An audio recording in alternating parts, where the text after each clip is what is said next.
Hello, and welcome to the Daily Orthodox Christian Scripture reading for the second week of Great Lent, Wednesday.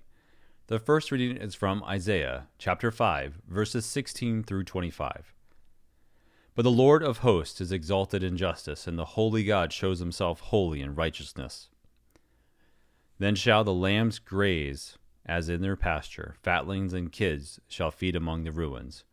Woe to those who draw iniquity with cords of falsehood, who draw sin as with cart ropes, who say, "Let him make haste, let him speed his work that we may see it. Let the purpose of the Holy One of Israel draw near, and let it come that we may know it." Woe to those who call evil good and good evil, who put darkness for light and light for darkness, who put bitter for sweet and sweet for bitter. Woe to those who are wise in their own eyes and shrewd in their own sight.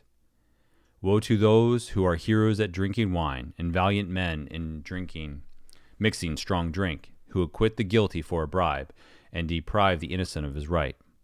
Therefore, as the tongue of fire devours the stubble, and as dry grass sinks down in the flame, so their root will be as rottenness, and their blossom will go up like dust.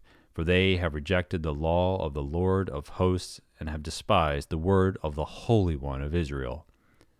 Therefore the anger of the Lord was kindled against his people, and he stretched out his hand against them and smote them.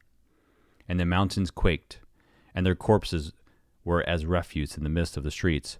For all this his anger is not turned away, and his hand is stretched out still. The second reading is from Genesis chapter 4, verses 16 through 26. Then Cain went away from the presence of the Lord, and dwelt in the land of Nod, east of Eden. Cain knew his wife, and she conceived and bore Enoch, and he built a city, and called the name of the city after the name of his son, Enoch.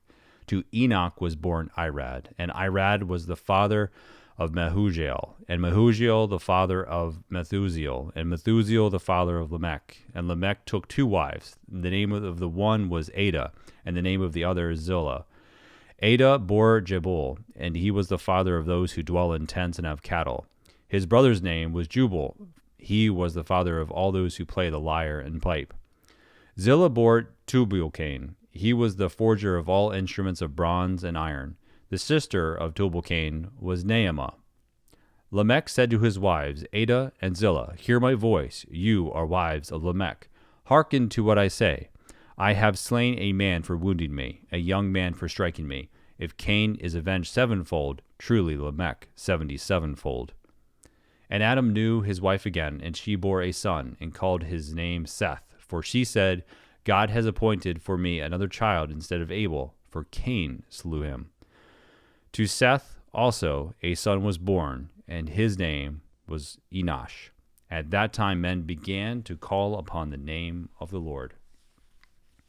The third reading is from Proverbs chapter 5, verse 15 through chapter 6, verse 3. Drink water from your own cistern, flowing water from your own well. Should your springs be scattered abroad, streams of water in the streets? Let them be for yourself alone, and not for strangers with you. Let your fountain be blessed, and rejoice in the wife of your youth, a lovely hind, a graceful doe.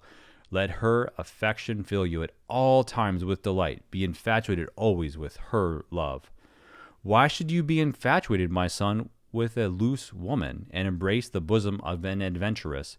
For a man's ways are before the eyes of the Lord, and he watches all his paths. The iniquities of the wicked ensnare him, and he is caught in the toils of his sin. He dies for lack of discipline, and because of his great folly, he is lost.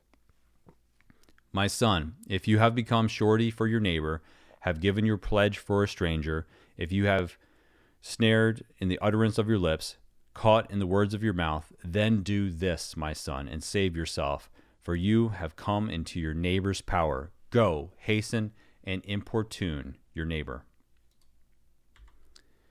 Thank you for listening. Let the brightness of the Lord our God be upon us, and direct the works of our hands to do good. See you tomorrow.